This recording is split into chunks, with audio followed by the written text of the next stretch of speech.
Muy buenas tardes, hermanos. Dios les bendiga en este día. La píldora que sana el alma les trae un hermoso mensaje y lo estaremos estudiando en el libro de Éxodo, en el capítulo 12, del versículo 1 en adelante. Y estaremos viendo que nuestros hermanos del pueblo de Israel en este día celebran la salida de su pueblo de Egipto. Entonces, vemos, ¿verdad?, de que el Señor puso a Moisés como el libertador de su pueblo, como aquella persona que iba a sacar de la esclavitud a su pueblo prometido, a su pueblo amado. Entonces vemos, ¿verdad?, de que Moisés tuvo que pasarlos, ¿verdad?, por el desierto, cruzaron el Mar Rojo y los atravesó por el desierto. Pero ellos a esta celebridad le llaman Pesaj. ¿Por qué le llaman Pesaj? Porque eso significa pasar sobre. A consecuencia de que, como ¿a qué se refiere, verdad? Pasar sobre. Porque recordemos, si nosotros leemos unos versículos antes, ¿verdad? Vamos a ver todo el proceso que el pueblo tuvo que atravesar en Egipto, ¿verdad? Con las diferentes plagas que el Señor mandó. Pero el Señor dijo, bueno, ahora yo voy a mandar la última. Y en esta, en definitiva, el faraón tiene que acceder. Entonces mandó, ¿verdad? La última prueba, eh, poniendo el espíritu de muerte en ese lugar, ¿verdad? Entonces, el Señor hizo un convenio con su pueblo, ¿verdad? Por medio de Moisés, les explicó qué es lo que ellos tenían que hacer para verse libres de ese proceso, en el cual ellos mataron el corderito, ¿verdad? En esa noche y la carne, claro, se la comieron, pero la sangre, ellos la utilizaron para pintar los linderes de su puerta. Y así, cuando el espíritu de muerte pasara en esa noche, iba a pasar sobre ese pueblo sin causar ningún estrago de muerte, ¿verdad? Entre ellos, pero iba a atacar solamente al pueblo de Egipto. Entonces, a consecuencia de eso, vino Faraón y enfurecido dijo que se fueran, que ya no quería nada con ellos, ¿verdad? Porque pues desgraciadamente el hijo primogénito de él había muerto. Y así todos los primogénitos también, ¿verdad? De Egipto. Así que eso fue una prueba muy tremenda, ¿verdad? Para ese pueblo que tenía endurecido su corazón, pero el Señor tuvo que hacer ese proceso, pero mostró su mano poderosa con su pueblo escogido. Qué hermoso, ¿verdad? Como vemos cómo el Señor actúa y protege a sus siervos, a sus hijos.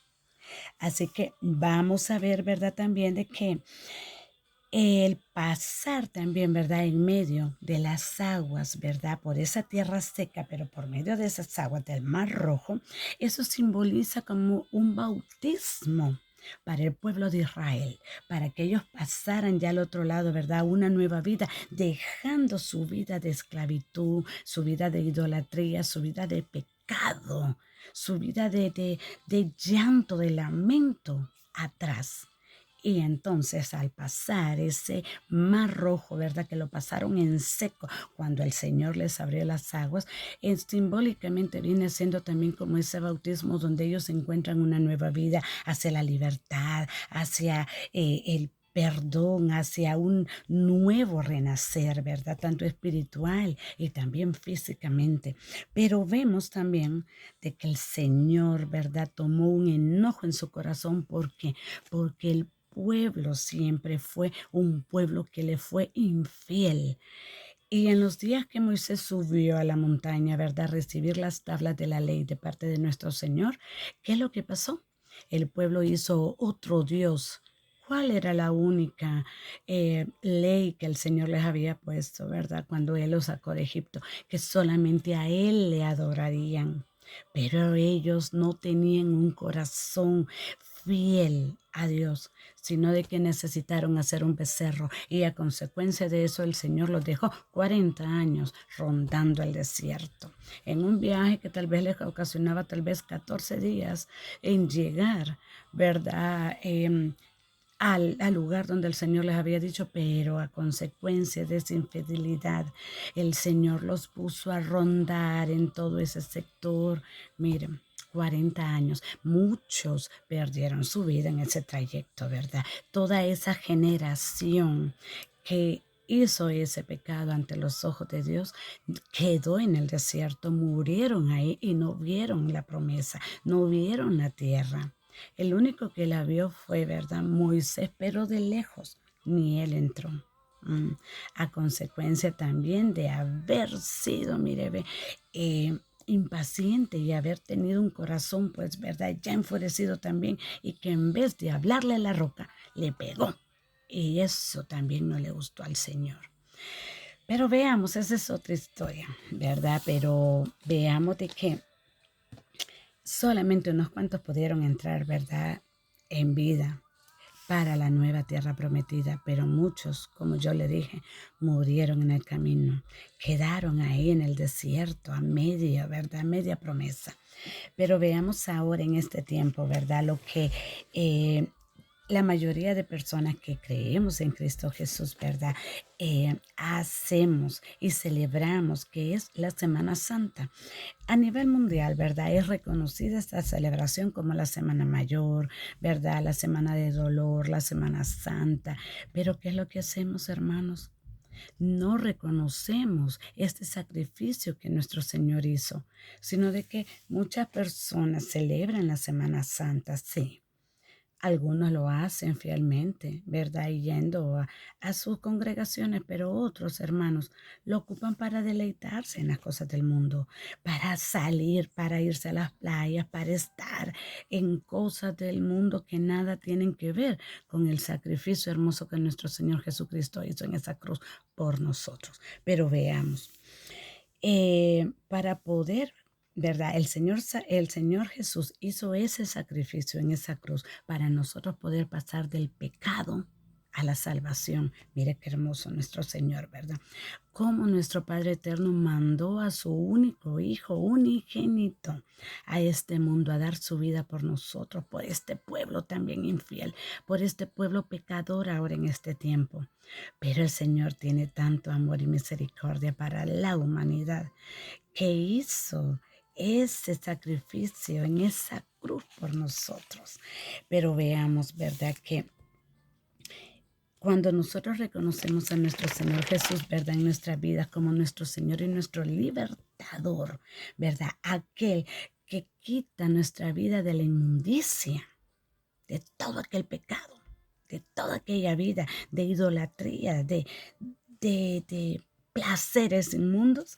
Bueno, pues entonces nosotros también entendemos el propósito del cual nos lleva hacia el bautismo, siguiendo el ejemplo, ¿verdad?, de nuestro Señor Jesús, tal como Él lo hizo cuando Juan el Bautista le bautizó. Entonces nosotros seguimos ese mismo ejemplo, ya dejando, ¿verdad?, nuestra vida de pecado, dejando ese viejo hombre, ¿verdad?, ahí cuando nos sumergimos, y entonces salimos a la nueva vida, ¿verdad? La nueva vida que es en Cristo Jesús, siguiendo sus pisadas, siguiendo su ejemplo, ¿verdad? De cuando ya Él comenzó su ministerio. Así nosotros también ahí comenzamos nuestros ministerios a accionar, ¿verdad? Ya espiritualmente con todos esos ministerios hermosos que el Señor pone en nuestra vida, ¿verdad? Porque ya lo hacemos con una plenitud, lo hacemos ya con un conocimiento del por qué nosotros debemos de venir y hacer las cosas que Cristo Jesús nos manda. Pero veamos, ¿verdad? En el Evangelio de Lucas, ¿verdad? En el capítulo 22 vemos que aquí se nos relata de cuando Jesús estaba, dice, en una profunda, dice, angustia y sudaba sangre. Mire, hermano, llegó a tal punto de un estrés exagerado que él dice que sudaba sangre, hermanos. Él llegó, dice, a sudar sangre. ¿Por qué? Porque estaba entregándose, él sabía lo que venía y él estaba, como le dijo al Señor, ¿verdad? Si es posible, Señor, a pasar, ¿verdad?, esta copa de mí, pero que se haga tu voluntad y no la mía. Qué hermoso. Todavía diciéndole al Señor que se hiciera su voluntad al Padre Eterno. Como un buen hijo, como un hijo obediente, sabiendo aún todo el dolor por el cual iba a pasar, hermanos. Pero bien, veamos de que también, ¿verdad? Comúnmente, eso es un fenómeno muy raro, pero científicamente los médicos lo conocen con el nombre de hematidrosis, ¿verdad? Que dice de que puede, dice, ocurrir, dice, debido a altos niveles de estrés y los cuales, dice, los capilares de la piel, dice, se rompen y es ahí donde brota la sangre, hermanos. Qué tremendo, ¿verdad? Porque usted se imagina con esa tensión que uno puede llegar a tener de un miedo exagerado o de, no sé, de una tensión de verse en esa situación, porque él ya sabía, él ya miraba todo ese proceso, ese calvario que él iba a atravesar, y todo eso humanamente a él le ocasionaba todo eso, hermano, porque él estaba aquí en cuerpo también como nosotros y sabía todo el dolor por el cual él iba a atravesar. ¿Mm? Él, es cierto, era el Hijo de Dios, era espíritu también, pero estaba en este momento como hombre aquí en la tierra por nosotros, para que le reconociéramos, para que nosotros le viéramos, o sea, en aquel tiempo le pudieran conocer, le pudieran ver y pudiéramos ahora nosotros entender que Él pasó, ¿verdad? Todo ese trance, ¿verdad? Como un humano también. Pero veamos, hermano, que después, ¿verdad?, de ser arrestado, como dice la palabra de Dios, cuando fue llevado a un juicio injusto, hermanos, porque mire, no se le podía juzgar de noche, no se le podía juzgar una sola vez y él fue juzgado una sola vez y fue juzgado de noche y no se le podía juzgar antes de la Pascua y fue juzgado antes de eso, hermano. Hubieron unas cuantas irregularidades en todo eso, porque mire, los de aquel tiempo estaban tan deseosos de deshacerse de Cristo, de deshacerse de Jesús. ¿Por qué? Porque no les convenía tenerlos alrededor de ellos. ¿Por qué? Porque Caifás, nosotros vemos, ¿verdad? De que en aquel día cuando Jesús vino enojado, ¿verdad? Al ver toda esa barbaridad de negocios que tenían afuera del templo, se enojó tanto. ¿Y de quién era en todo ese negocio? Era de Caifás. Que no se podían hacer ninguna ofrenda de sacrificio si no era comprado el animalito ahí. Y el cambio de la moneda también era una moneda de ahí, de esa congregación. Entonces todo era un negocio. Por eso el Señor le llamó generación de víboras, hermano. Mire qué tremendo. Porque tenían la casa de Dios como un mercado, no como una casa de oración, sino que estaban viendo sus propios intereses, habían dejado la ley a un lado, hermano, qué tremendo. Y el Señor era celoso en ese aspecto. Pero veamos, ¿verdad? Entonces dice de que se le acusaron de infinidad de delitos, ¿verdad? De una gran lista de delitos, como un delincuente, ¿verdad? Que se le miraba en aquel tiempo. Y fue llevado, dice, para azotarle, hermanos. Qué tremendo. Mire, veía allí comenzó lo más duro para el Señor. Porque cuando se le azotó, ¿verdad? Se le azotó tan violentamente, hermanos, con un látigo que en aquel tiempo se usaba, ¿verdad? Que era de cuero, que era de tres, ¿verdad? De tres extensiones, en la cual en la punta tenían una bolita de hierro, hermanos, y también estaban hechos de unos huesos puntiagudos, en el cual cuando la bolita pegaba en el cuerpo, hermanos, producía, mire, ve, contusiones profundas en el cuerpo. Pero cuando llegaba ese hueso también al cuerpo, a la carne, también venían y lo jalaban y entonces se llevaban pedazos de carne, hermano. Tanto así era el dolor con ese hierro que le caía, esa bola de hierro que le caía. Y así era también cuando jalaban ese látigo, hermanos, agarrándole, rompiéndole la carne, rompiéndole, mire esa musculatura, esos tendones, hermano, y llegando después de tanto latigazo a vérsele hasta el esqueleto. ¿Mm? ¿Por qué? Porque ya toda la carne estaba, mire, ve, en una manera abierta, hermano, con todas sus extremidades casi de fuera.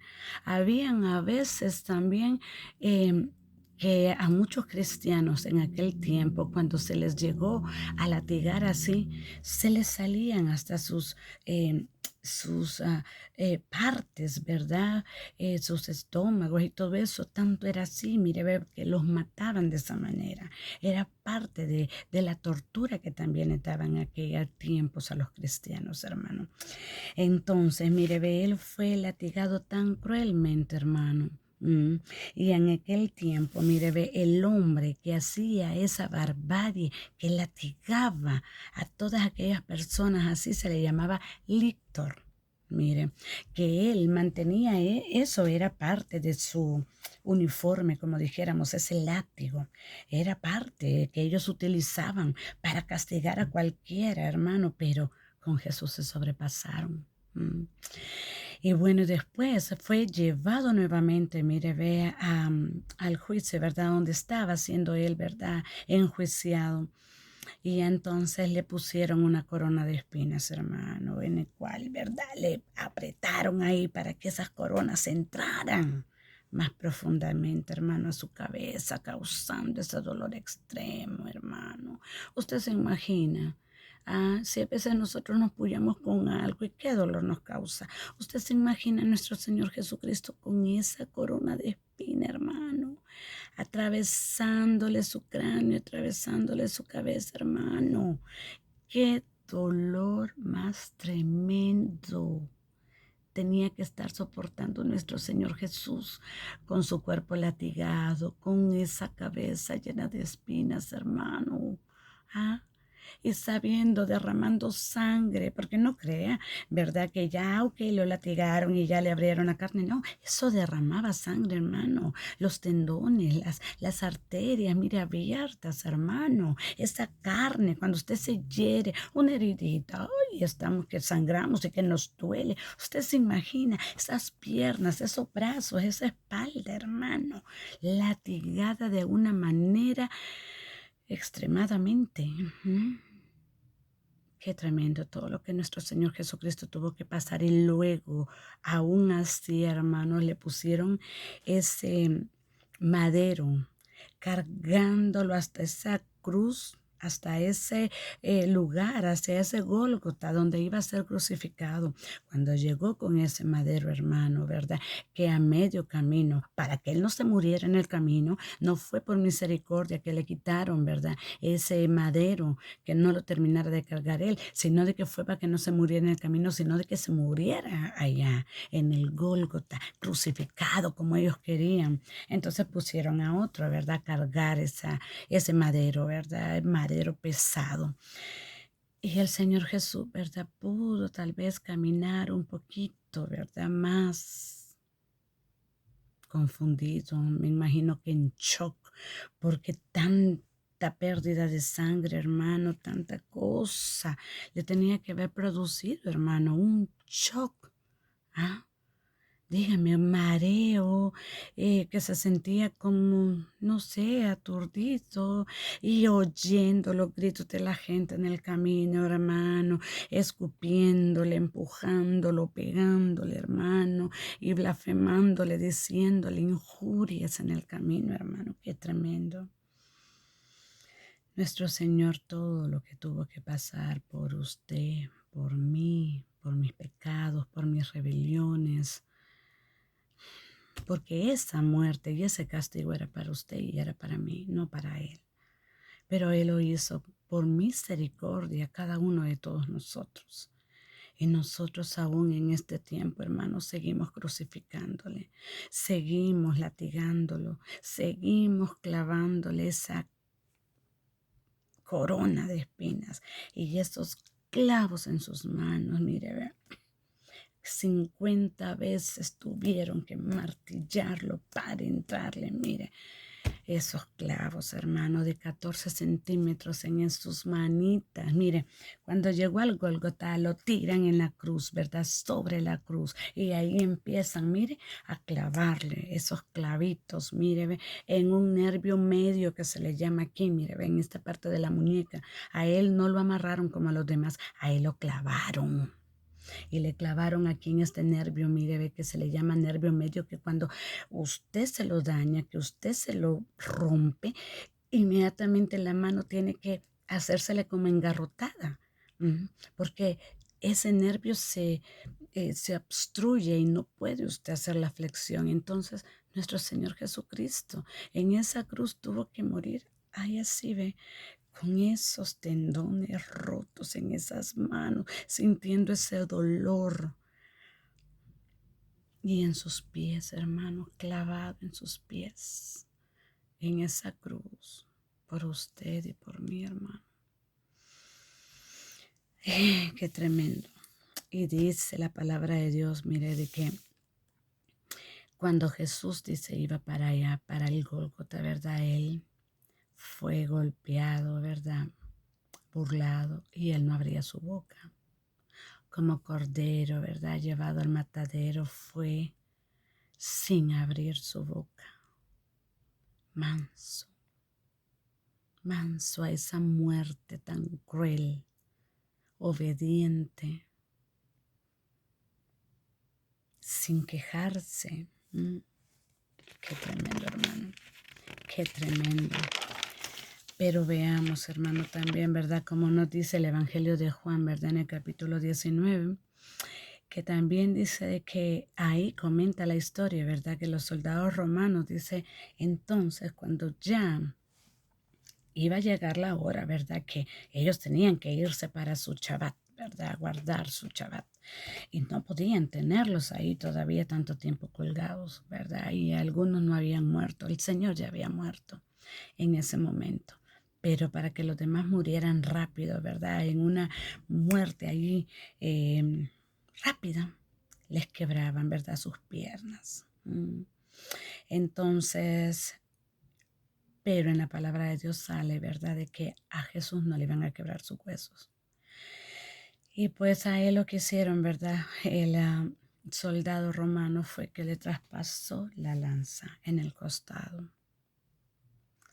Le traspasó su lanza en el costado, ¿verdad? Llegándole también esa punta de lanza a su corazón, ¿verdad? Rompiéndole su corazoncito, hermano, sacándole todavía la última gota de sangre que podía tener, ¿verdad? Nuestro Cordero, nuestro Señor Jesús, en el cual, ¿verdad? También dice de que cuando Él le puso esa lanza, salió, dice, sangre y agua. Científicamente dicen, ¿verdad?, de que eh, los científicos dicen, ¿verdad?, los médicos, de que la sangre, ¿verdad?, el agua que sale es como un fluido, dice, pleural. Y dice que también es a consecuencia de un pericardio seroso. Y dice de que dice, habría precedido al flujo de sangre, a consecuencia de que había poca sangre ya en el cuerpo. Entonces precede, ¿verdad? También el agua. Al no haber ya sangre, entonces precede el agua. Pero realmente recordemos, hermano, recordemos nosotros, ¿verdad? Lo que significa el agua. El agua es vida. Y la palabra de Dios es vida. Entonces, ¿qué quiere decir? El agua que del cuerpo de nuestro Señor Jesucristo salió. Significa la palabra de Dios, la sangre, ¿verdad? Que es la que nos lava de nuestros pecados, de nuestra mala vida, de nuestra inmundicia, de todas aquellas rebeliones. La sangre de Cristo Jesús nos lava, pero el agua que de su cuerpo salió es la fuente de vida que es su palabra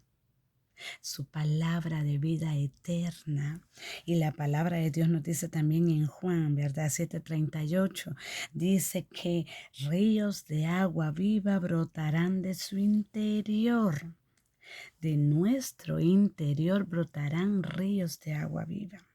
Cuando nosotros venimos a los pies de Cristo, hermano, y le reconocemos como nuestro Señor, como nuestro Salvador, como nuestro libertador, hermanos, entonces nosotros venimos y brotamos de nuestro interior ríos de agua viva. ¿Y qué es el agua? Nosotros ahora vemos, ¿verdad?, de que sin agua nos deshidratamos. Entonces no podemos aguantar mucho tiempo. Aunque vemos personas que no tomamos muy seguido agua, pero el agua es fuente de vida. Una persona que no toma agua, ¿verdad? Usted ve de que se deshidrata y empieza a secársele la piel, empieza a morirse. Lo mismo la vegetación, hermanos, cuando no llueve, cuando no hay personas que rieguen las plantas o algo, los cultivos mueren, se secan, no hay fruto, no hay cosecha. Lo mismo somos nosotros. Nosotros no podemos dar una cosecha buena porque nosotros recuerde que somos trigo. Pero si nosotros no estamos bien fundamentados en ese río de agua viva, nosotros no vamos a producir también frutos. El trigo se va a secar. Esa planta de trigo se va a secar y tiene que dé buen fruto, tiene que estar bien, ¿verdad? Bien humectada, bien fertilizada, o sea, fertilizada con la palabra, con la enseñanza, con ese, ese fluir, ¿verdad? Ese río de agua viva que viene solamente de la palabra de Dios, de nuestro Señor Jesucristo. Qué lindo, hermano, cuando nosotros reconocemos a Cristo Jesús en nuestras vidas, como yo le digo, hermano, y venimos a la libertad total de nuestro espíritu. Llegamos a una plenitud espiritual. Nos sentimos libres, nos sentimos con gozo, nos sentimos llenos, con libertad de hablar de la palabra de Dios, con libertad de decir, Cristo me salvó, su sangre me libertó, su sangre me salvó. La sangre de Cristo limpió mis pecados, sanó mis heridas, sus llagas fueron aquellas que sanó todo ese dolor, toda esa herida que vi en mí, quitó todas esas raíces de amargura, me liberó, me llenó de vida, de un gozo genuino, del gozo que viene solamente de Jesús. Por eso el Señor nos llamaba bienaventurados y bienaventurado todo quien en Él cree. Bienaventurado todo en los que en Él confían. Porque cuando somos bienaventurados venimos a ser personas con gozo, con felicidad, pero que viene solamente de parte de Dios, de nadie más, hermanos, de ningún psicólogo, de ninguna ayuda espiritual, de ninguna revista, de ningún astro, de nadie que le lea las cartas ni de nadie. Solamente Cristo Jesús le da la felicidad genuina. De ahí nadie, hermanos, de ahí ningún santo, de ahí ninguna imagen, nada. Venga a los pies de Cristo Jesús y usted va a sentir ese gozo, se va a sentir plena, se va a sentir llena, se va a sentir que su vida cambia, va a sentir la libertad de poder venir y expresar todas aquellas maravillas que Jesús está haciendo en su vida. Porque yo por eso vengo y hablo de la salvación, de la libertad que Jesús da y del perdón de los pecados, porque yo fui perdonada por Cristo Jesús. Mi vida cambió desde el momento que yo le entregué mi vida, desde el momento que yo dije me arrepiento de mis pecados y entrego mi vida a nuestro Señor Jesús. Soy una nueva mujer de ahora en adelante y dejo todas mis perversiones, dejo todas mis iniquidades, mis idolatrías, todo aquello que a mí me alejaba de Cristo, lo dejo por amor a Él. Y nueva criatura soy, hermanos. Todas las cosas viejas pasaron y ahora todas son hechas nuevas. En Cristo Jesús tengo una nueva vida. Y por eso con toda libertad puedo decirle, hermano, venga Cristo Jesús ahora que es tiempo, ahora que todavía le puede encontrar, porque vienen tiempos, hermanos, de que ya no podremos venir y encontrarle. El Señor ascendió a los cielos. Venció la muerte, resucitó y ascendió a los cielos. Y prometió mandar su Santo Espíritu hacia nosotros hasta este tiempo.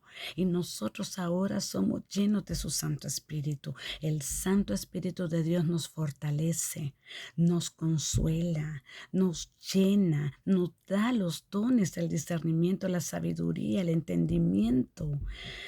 Y nos hace entender su palabra, nos hace tener la paciencia necesaria, la fe para poder esperar a nuestro Señor Jesucristo, para cuando Él regrese, como Él prometió por su iglesia, que viene pronto, hermano. No se tarda, no tenga por tardanza la venida de Cristo. Cristo viene pronto por su iglesia. La mayoría de personas lo tenemos por tardanza porque lo venimos escuchando ya por mucho tiempo. 2000 años que venimos escuchando, ¿verdad? Que Cristo viene, Cristo viene, Cristo volverá por su iglesia.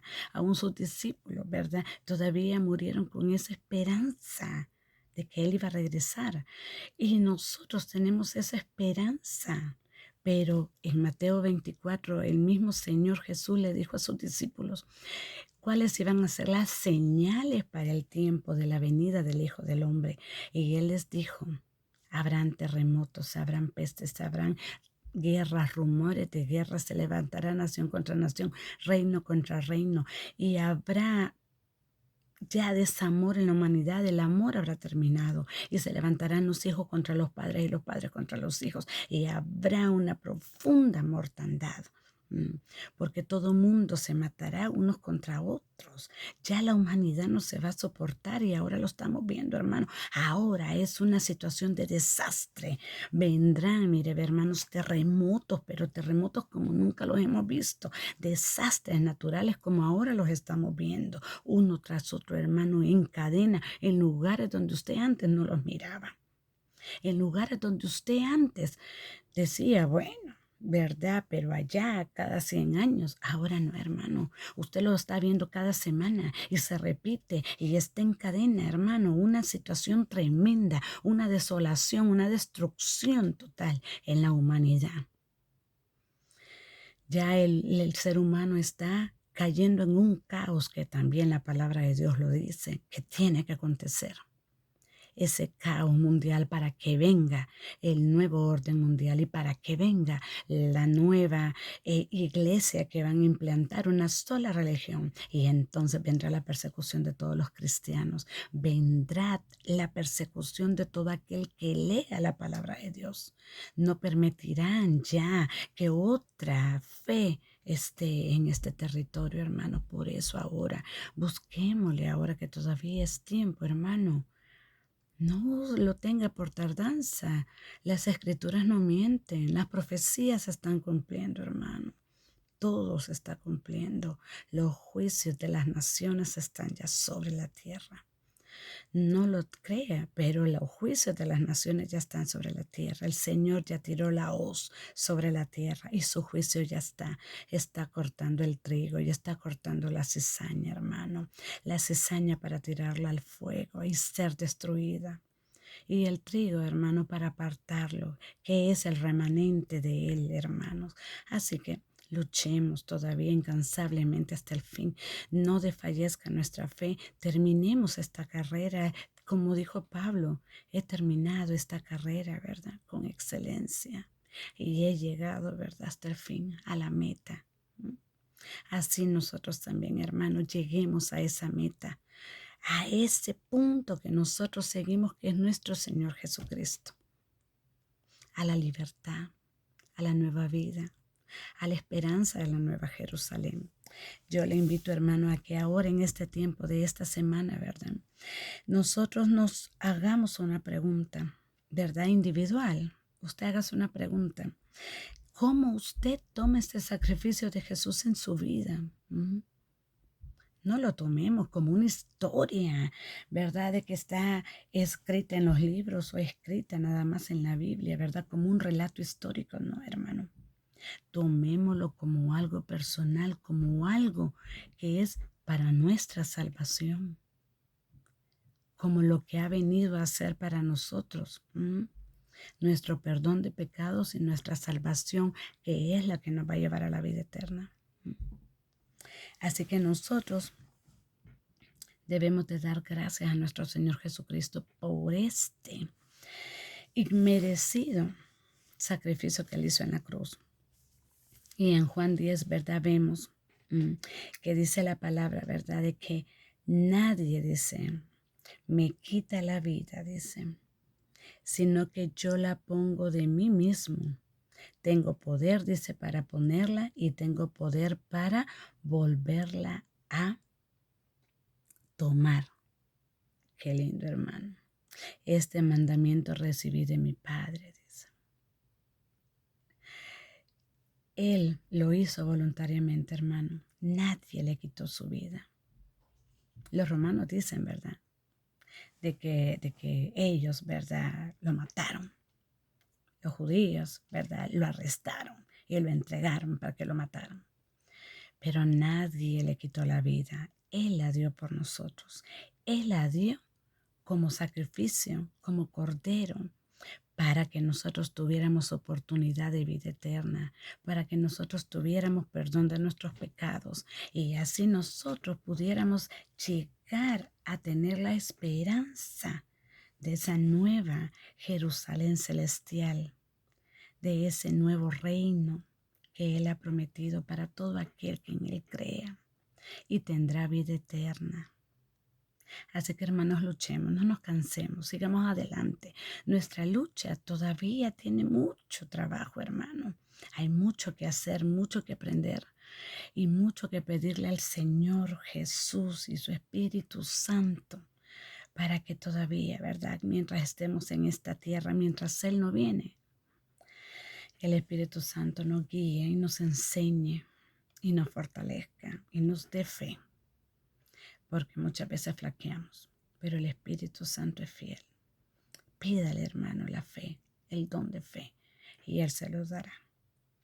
Este ha sido todo por este día, hermanos. Espero que este pequeño mensaje, ¿verdad?, nos ayude a entender el sacrificio de Jesús por nosotros en esta tierra. Muy bendecido día, muy bendecida semana y aboquémonos, ¿verdad?, a hacer penitencia en esta Semana Santa. No nos vayamos de placer mundano, sino que acerquémonos a Dios y reconozcamos este sacrificio de Él por nosotros en esta cruz.